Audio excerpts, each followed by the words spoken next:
है तो मीनवाइल आप हमें मैसेज ड्रॉप कर सकते हैं, यहाँ पर आप मैसेज कर सकते हैं। चलिए एक बार चेक कर लेते हैं वॉइस क्लियर आ रही है कि नहीं, उसके बाद कंटिन्यू करते हैं।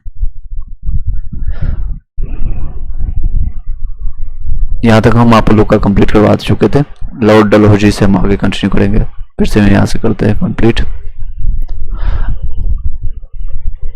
आधुनिक भारत इतिहास का यानी कि मॉडर्न हिस्ट्री का हम गवर्नर जनरल हम कंप्लीट करा रहे हैं, इसको हम कंप्लीट करते हैं। चलिए लॉर्ड डलहौजी 1848 से 56 के बीच में इसका शासनकाल रहता है। 1800 कब से कब तक रहता है? 1848 से 56। 1848 से 56 बार बार आप साथ साथ बताइएगा, बोलने की कोशिश कीजिए, चाहे आप जो भी काम कर रहे हैं, समझ रहे हैं, सो रहे हैं, पर साथ ही साथ बोलने की कोशिश कीजिए। कभी 1848 से 56 इसे इन्हें कोकर मोकर फल मिलता है, जो कि कैनन बोलता है। कौन? लॉर्ड कैनन जो है वो फाइट करता है 1857 से, फाइट करने की कोशिश करता है और जीतता भी है, कई जगह दबाने की कोशिश करता है, और बट उसे एहसास हो जाता है कि इंडिया वाले अब ज़्यादा गुलाम नहीं रह पाएंगे ज़्यादा समय तक, और उसका प्रतिफल मिला। 90 सालों में हम आज़ाद भी हो चुके, आज़ाद भी 1947 में आज़ादी हमें प्राप्त हुई। चलिए आगे कंटिन्यू करते हैं। एक बार वॉइस क्लियर आ रही है या नहीं, ये बताते हैं।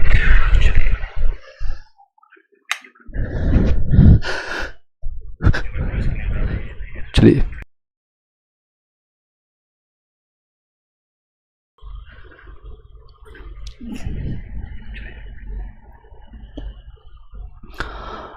द्वितीय आंग्ल सिख युद्ध जो आपका जो है इसी समय में हुआ था। लॉर्ड हार्डिंग के समय प्रथम आंग्ल सिख युद्ध हुआ था 48 से 46 45 1845 से 46 के बीच में, जिससे ब्रिटिश आपका जो विजयी होता है, और नरबली प्रताप जो है हार्डिंग के समय में कंप्लीट होता है, आपका हटाया जाता है। लॉर्ड जो है द्वितीय आंग्ल सिख युद्ध जो है आपका कब होता है, तो किसके समय में कंप्लीट होता है? तो आपका किसके समय में कंप्लीट होता है?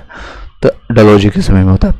द्वितीय आंग्ल युद्ध जो था 48 से 49 के बीच में होता है। 1848 में महारानी विक्टोरिया को जगत प्रसिद्ध सिख राज का जो है प्रसिद्ध कोहिनूर हीरा जो है आपका भेज दिया गया था। कब भेजा गया था? ये क्वेश्चन आता है घुमा करके आपको।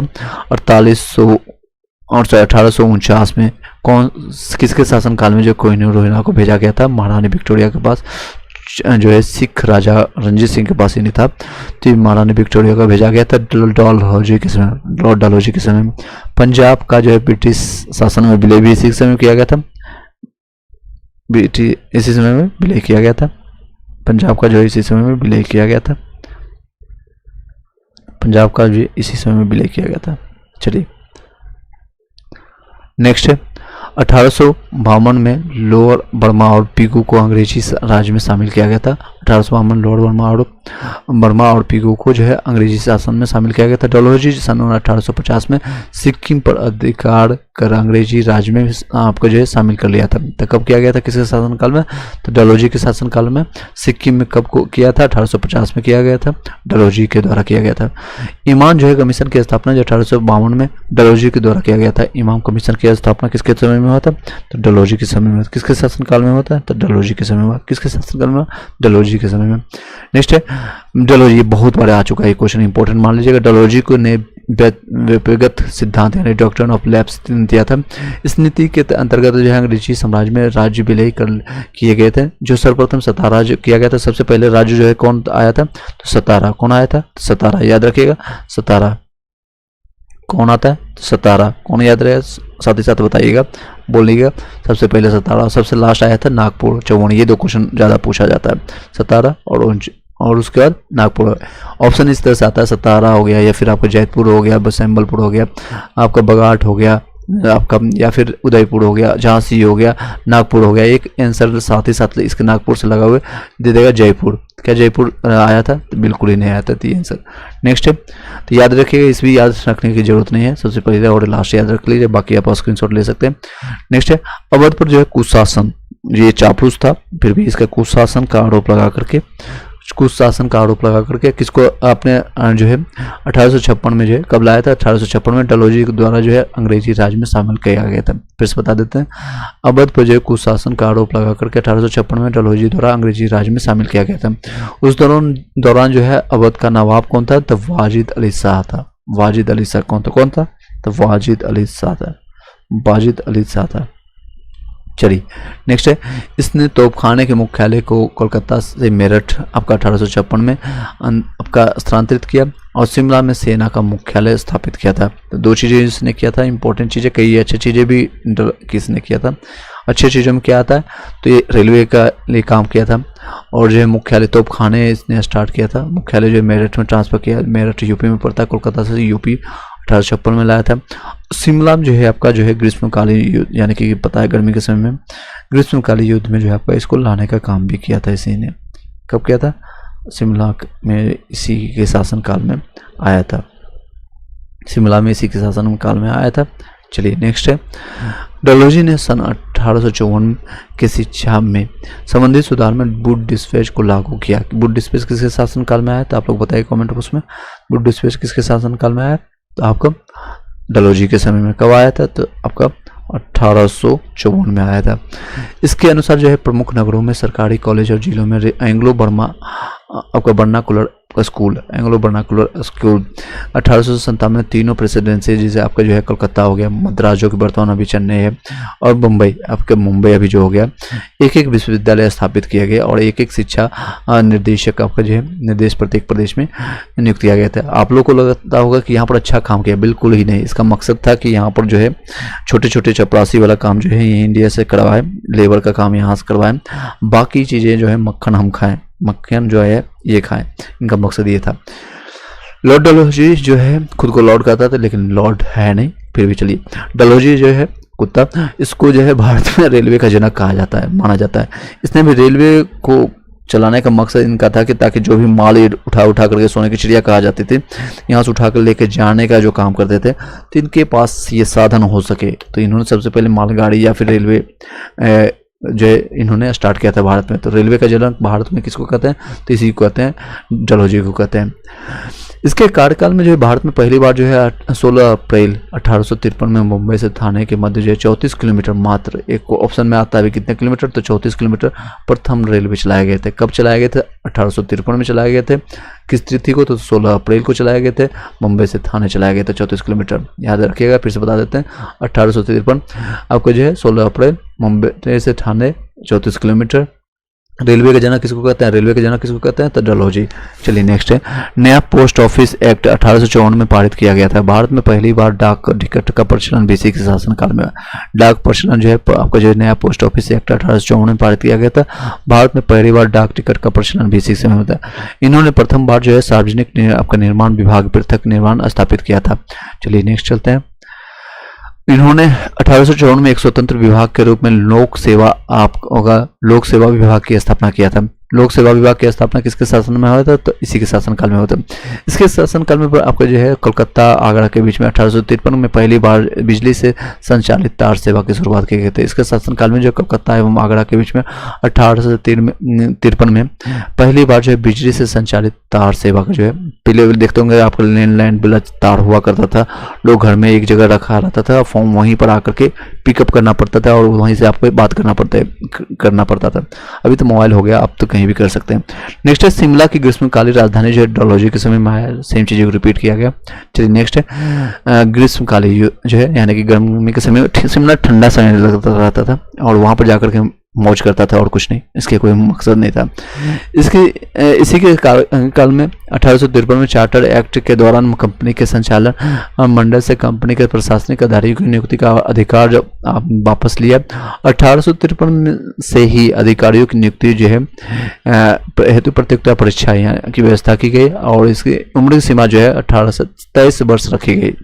तो याद रखिएगा, ये चीज़ों को क्वेश्चन आता है कि किसके शासनकाल में 1823 किया गया था, तो डलहौजी के समय में। कब किया गया था, 1853 में किया गया था। और प्रतियोगिता परीक्षा जो अभी कंपटीशन की तैयारी आप लोग कर रहे हैं, ये शुरुआत यहीं से किया गया था। चलिए नेक्स्ट है, याद रखिएगा, इंपॉर्टेंट पॉइंट है नोट। सत्येंद्रनाथ टैगोर प्रथम भारतीय थे जिन्होंने 1863 में ब्रिटेन में संपन्न हुई सिविल सेवा परीक्षा जो कि इंडियन सिविल सर्विसेज जिसको कहते हैं, ICS जिसको कहते हैं, सफलता प्राप्त किए थे। ये पहला भारतीय थे आपका जो। और 1922 में इलाहाबाद, भारत और लंदन दोनों स्थानों पर एक स्थान पर सिविल सेवा का जो है परीक्षा का आयोजन शुरू हो गया था। यानी इससे पहले देख सकते हैं लगभग 80 साल तक लोगों ने, इंडियन ने एग्जामिनेशन देने के लिए, जैसे आपका एग्जामिनेशन सेंटर अभी आप 100 किलोमीटर 200 किलोमीटर पड़ जाता है डिस्टेंस में, तो आप हाय हुल्ला वाला बात करते हैं, यानी कि आवाज़ उठाते हैं सरकार के खिलाफ। वहाँ पर 80 साल लोगों ने एग्जामिनेशन, ICS एग्जामिनेशन देने के लिए आपका जो है कई समुद्र पार करके, कई हजारों किलोमीटर पार करके जाके एग्जामिनेशन लंदन में जाकर देना पड़ता था, UK में जाकर देना पड़ता था। डलहौजी द्वारा जो नलबरी प्रथा को रोकने का प्रयास किया था। नेक्स्ट आता है कैनिन। इसी के समय में 1857 की क्रांति होती है। चलिए, भारत में ईस्ट इंडिया कंपनी के द्वारा नियुक्त अंतिम गवर्नर जनरल एवं ब्रिटिश सम्राट के अधीन नियुक्त भारत का प्रथम वायसराय लॉर्ड कौन था?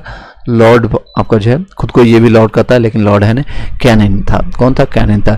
सबसे महत्वपूर्ण घटना जो है सन 1857 की क्रांति जो है विद्रोह, इसी के परिणाम स्वरूप जो है प्रशासनिक सुधार के अंतर्गत भारतीय शासन पर कंपनी के हाथों से निकल कर किससे चला गया?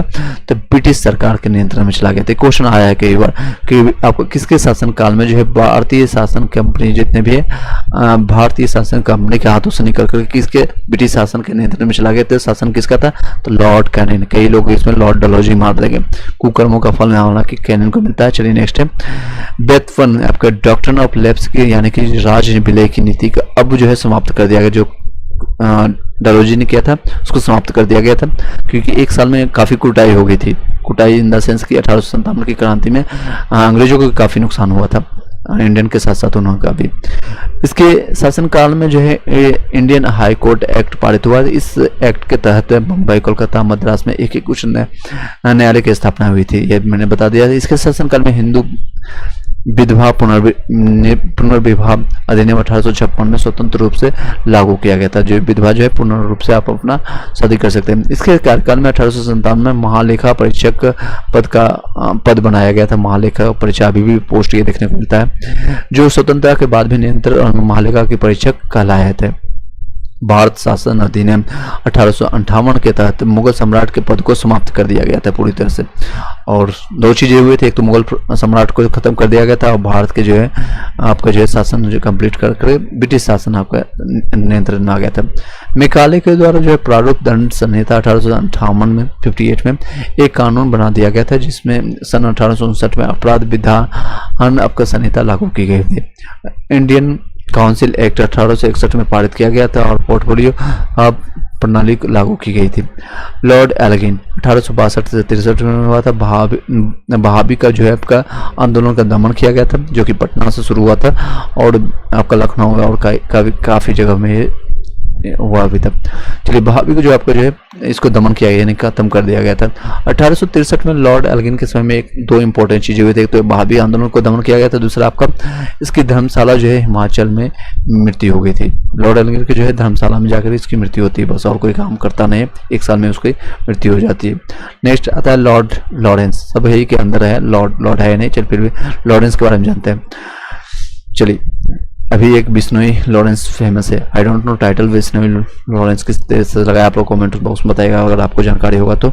चलिए, इसके शासनकाल में जो 1865 में भूटान जो अभी आपका भूटान है द्वारा जो ब्रिटिश साम्राज्य पर आक्रमण किया गया था। इसके शासनकाल में 1865 में जो भूटान द्वारा जो है ब्रिटिश साम्राज्य पर आक्रमण किसके शासन में हुआ था? लॉर्ड लॉरेंस के समय में हुआ था।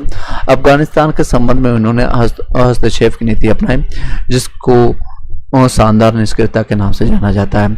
अफगानिस्तान के संबंध में जो है हस्तक्षेप की नीति किसके शासनकाल में? तो लॉर्ड लॉरेंस के समय में आया था, जिसको शानदार निष्क्रियता के नाम से जानते हैं।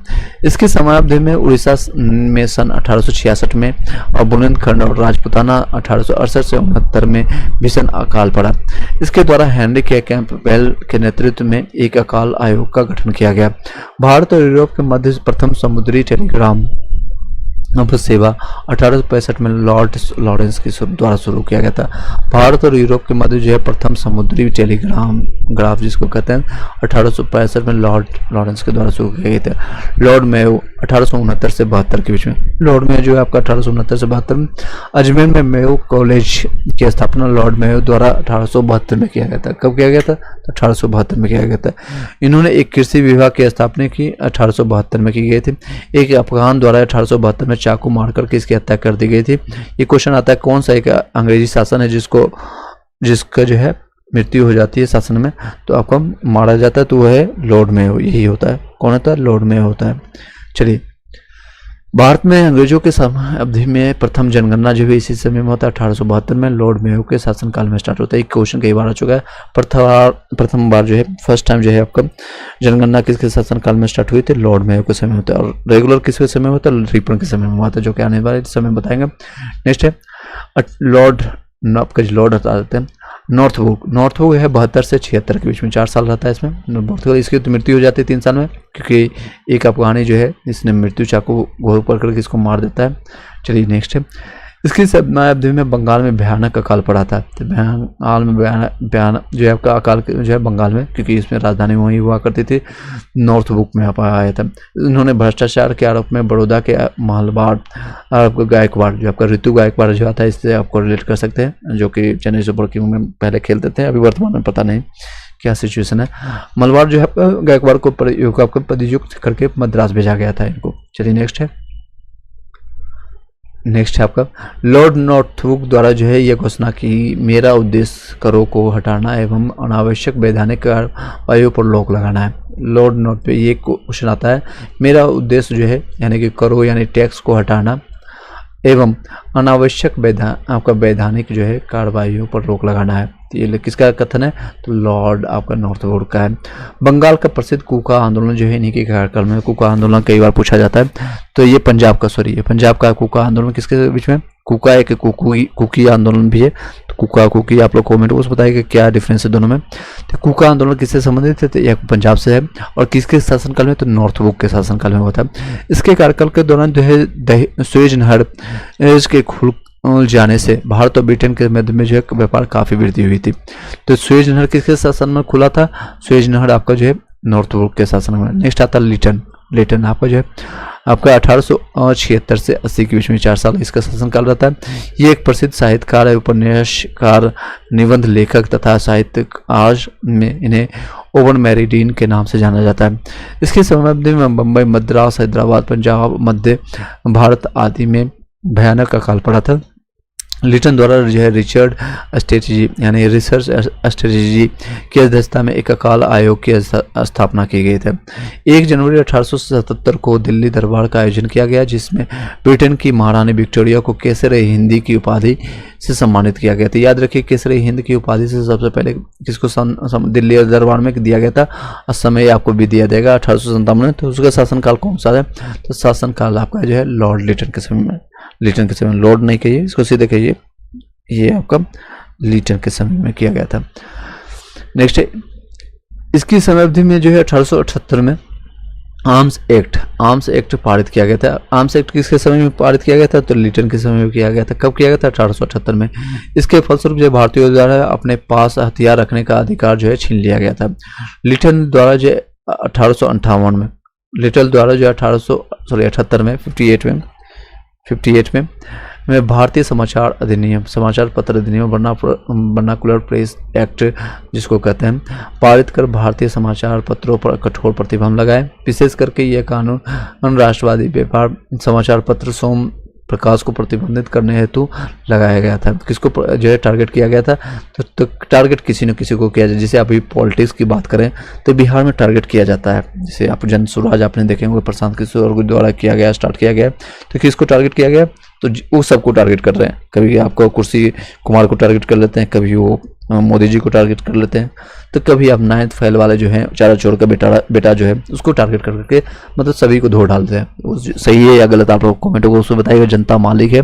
चलिए इसलिए सोम प्रकाश को टारगेट किया गया था। सोम प्रकाश को टारगेट करके आपको वर्नाकुलर प्रेस एक्ट पारित किया गया था। 1878 की बात है, लिटन के समय में ये घटना घटी थी।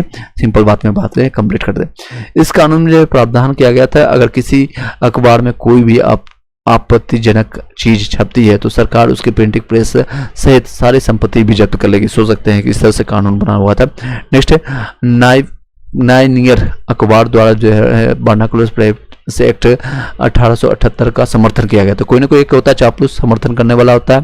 तो एक्ट को किसने समर्थन किया था वर्नाकुलर प्रेस एक्ट को समर्थन किसने किया था, तो आपका पायनियर अखबार ने किया था। पायनियर याद रखिएगा, पायनियर अखबार ने पानी पी करके उसके पीछे पड़ गया था और उसको सपोर्ट किया था। और किसके पीछे ये लगा था, तो इसको सोम प्रकाश के पीछे लगा था। चलिए नेक्स्ट है 1878 को लॉर्ड लिटन के समय में भारतीय शस्त्र यानी कि जो है शस्त्र अधिनियम पारित हुआ था। 1878 में किसके समय में, तो लिटन के समय में जो है अस्त्र नियम पारित हुआ था, जिसके अंतर्गत शस्त्र रखने और व्यापार करने हेतु तो लाइसेंस की अनिवार्य बना दिया गया था। तो लाइसेंस के समय जो है इसी समय से स्टार्ट हुआ था। इन्होंने सिविल सेवा परीक्षा में प्रवेश के लिए अधिकतम आयु को घटा करके 19 से जो है आपका 19 कर दिया था, यानी जो पहले था उसको घटा करके, जो कोई बहुत गलत है। 19 समय जो मिनिमम एज अब देख सकते हैं इंडिया वाले जो है अब ग्रेजुएशन करने में ही 19 साल लग जाता है, 19 से 20-22 साल लग जाता है। तो लोग मिनिमम यानी मैक्सिमम एज को अभी जो सिविल सर्विस के लिए 32 ईयर्स रहता है जनरल कैटेगरी के लिए, 19 साल कैसे बनेगा। तो उनका मेन मकसद था कि ताकि कोई भी भारतीय जो है बड़े पद पर ना आ सके, तो डायरेक्ट हायरिंग ना हो सके। तो लिटन के समय में ही एज को घटा करके 19 साल किसके समय में हुआ था, तो लिटन। 3-4 चीज़ें इंपॉर्टेंट रखिएगा। एक तो बर्मा पुलिस प्रेस एक्ट आया था, आर्म्स एक्ट आया था, और आपको जो एज ICS में हटाया गया था। पायनियर ने इसको सपोर्ट किया था, पानी पी करके याद रखिएगा। बस ये 4 चीज़ें। नेक्स्ट है लॉर्ड लिटन द्वारा जो अलीगढ़ में एक मुस्लिम एंग्लियो पर आपको जो प्राच्य महाविद्यालय विश्वविद्यालय जिसको कहते हैं यूनिवर्सिटी कहते हैं का स्थापित किया गया था। ये भी याद रखिएगा। अलीगढ़ में जो विश्वविद्यालय एंग्लियो जिसको बाद में अलीगढ़ आप मुस्लिम विश्वविद्यालय के नाम से जाना जाता है, किसके शासनकाल में, तो लॉर्ड लिटन के समय में आता है। नेक्स्ट आता है रिपन द्वारा जो सर्वप्रथम समाचार पत्रों की स्वतंत्रता को दोबारा से बहाल कर दिया गया था। 1882 में बर्नाकुलर एक्ट को समाप्त कर दिया गया था। इन्होंने सिविल सेवा में प्रवेश की उम्र जो है 19 से बढ़ाकर के 21 कर दिया गया था, और स्थानीय स्वशासन की शुरुआत भी इन्हीं के द्वारा किया गया था, स्थानीय स्वशासन। इसकी समय अवधि में ही भारत ने 1881 में सर्वप्रथम नियमित जनगणना, मैंने अभी बताया था आपको, नियमित जनगणना फर्स्ट टाइम जनगणना किसके समय में हुआ था, फर्स्ट टाइम जनगणना आपको मैंने अभी बताया था किसके समय में हुआ था, तो आपका लिटन के समय में होता है। यहाँ पर मैं दिखा देता हूँ आपको, ये देख सकते हैं 1872 में हुआ था। लॉर्ड मेयो के समय में स्टार्ट हुआ था फर्स्ट टाइम जनगणना। लॉर्ड मेयो में प्रथम जनगणना आपका 1872 में लॉर्ड मेयो के कार्यकाल में स्टार्ट होता, और लिटन ने इसको जो है रिपन के समय में जो है इसको नियमित कर दिया था। रिपन ने मेयो के समय में स्टार्ट हुआ था और रिपन ने नियमित कर दिया था।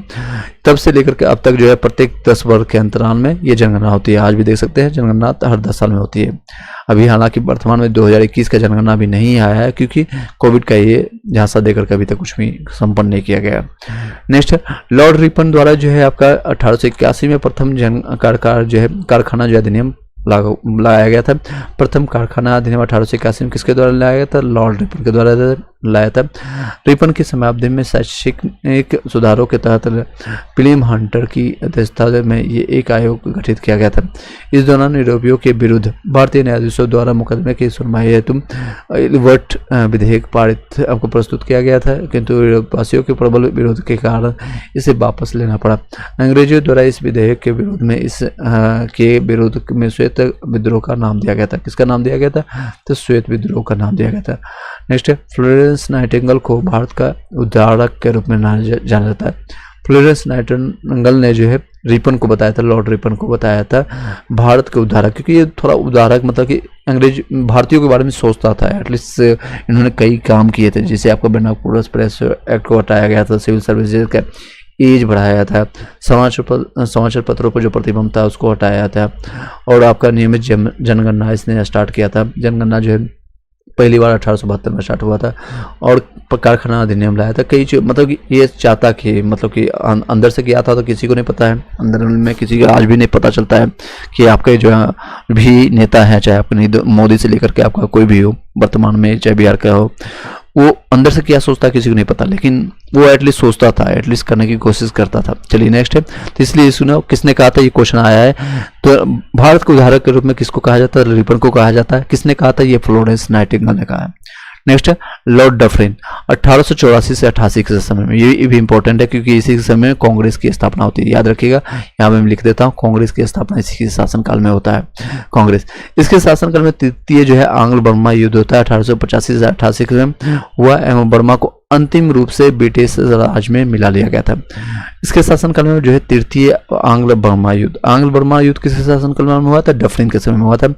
इसी के दौरान जो है बंगाल टेनेंसी एक्ट और अवध टेनेंसी एक्ट और पंजाब टेनेंसी एक्ट पारित हुआ। तो जितने भी टेनेंसी याद रखिएगा, ये डफरिन के समय का आया था। लॉर्ड डफरिन के शासन समय की सबसे महत्वपूर्ण घटना घटी थी आपको 28 दिसंबर, 2 दिन और रुक जाते 3 दिन, तो ये 1885 की जगह 1886 होता। लेकिन याद रखिएगा 1885 के जो है ये जो कि इसका नाम है, ये रिटायर्ड आईसीएस अधिकारी होते थे, रिटायर्ड आईएएस ऑफिसर जिसको कहते हैं वर्तमान में। ये नेतृत्व में जो है बम्बई में एक राष्ट्रीय, जिसको कहते हैं भारतीय राष्ट्रीय कांग्रेस यानी इंडियन नेशनल कांग्रेस की स्थापना करते हैं। ये मेन इंपॉर्टेंट है। और चलते हैं नेक्स्ट पॉइंट में। नेक्स्ट आपका जो है, नेक्स्ट है, बस ये आपका कंप्लीट हो गया। आयोग की यहाँ तक किसी को डाउट है, कोई क्वेश्चन रहता है तो आप पूछ सकते हैं। शॉर्ट हम आपको वीडियो बना रहे हैं, एक बार जरूर आप लोग कमेंट कीजिएगा। चलिए कई लोग हाय हेलो कर रहे हैं, थैंक यू सो मच। चलिए इस वीडियो को यहीं पर किसी को डाउट है तो पूछ सकते हैं। नेक्स्ट आपका ये आपका वीडियो में कंप्लीट हो जाएगा, गवर्नर जनरल जितने भी हैं। फिर आपका 1857 की क्रांति हम देखेंगे, जितनी भी क्रांतियाँ हुआ उसके बारे में चर्चा करेंगे। चलिए गवर्नर जनरल को आज यहीं पर रखते हैं। आपका डफरिन तक मैंने करवाया है। नेक्स्ट टाइम आपको बताएंगे एंग्लो, अगर आपके पास बुक है तो एक बार पढ़ लीजिएगा। कर्जन के बारे में जानेंगे, फिर आपका मिंटो 2 के बारे में जानेंगे, फिर हार्डिंग के बारे में जानेंगे, जेम्स बोर्ड को। आप लोग के लिए होमवर्क ये बता देते हैं, कुछ क्वेश्चन आपको दे देते हैं ताकि आप लोग करके रखेंगे या फिर आप उसका क्वेश्चन का जवाब दे सकते हैं। जैसे आपका नियमित जनगणना किसके समय में हुआ था, ये क्वेश्चन है, एक क्वेश्चन है। दूसरा क्वेश्चन आपका है, आपका जो है फर्स्ट टाइम जनगणना किसके समय में हुआ था। तीसरा क्वेश्चन आप लोग बताइएगा कांग्रेस की स्थापना किसके समय में हुआ। अभी आज ही के क्लास में मैंने बताया था। तीनों का आप लोग कमेंट बॉक्स में बताइएगा, जो भी वीडियो आप रिकॉर्डेड फॉर्म में देखेंगे या किसी में। पहला क्वेश्चन है जनगणना फर्स्ट टाइम किसके समय में हुआ था, जनगणना किसके समय में स्टार्ट हुआ था, और नियमित किसके समय में किया गया था। दूसरा है नियमित किसके समय में किया गया था, और कांग्रेस की स्थापना किसके शासनकाल में हुआ था। चलिए ये 3 का आप जवाब दे दीजिएगा। Thank you so much.